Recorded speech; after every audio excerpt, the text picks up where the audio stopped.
В Якутск с рабочим визитом прилетел председатель Комитета Госдумы по природным ресурсам, собственности и земельным отношениям Николай Николаев. На совещании рассмотрели вопросы, касающиеся проекта федерального закона о недрах, охраны вечной мерзлоты, урегулирования добычи и реализации мамонтовой фауны, также любительского рыболовства.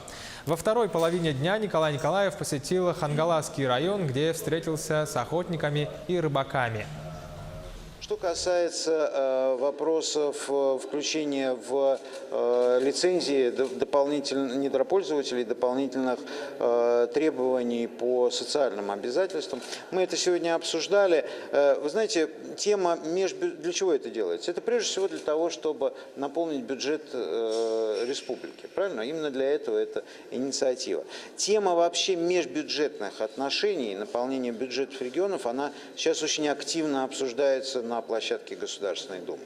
Она требует своего, конечно, не точечного, а системного решения. Мы здесь ставим вопросы по охоте, животному миру, по рыболовству и по коренным малочисленным народам. Эти вопросы мы ставим давно и в Совете Федерации, и в Госдуме.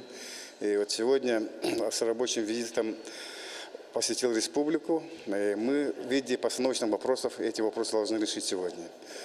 После этого сегодня выйдем в Хангаласский улус, где будет встреча с рыбаками-охотниками. И там один из районов, где остро стоят вопросы именно по любительскому рыболовству.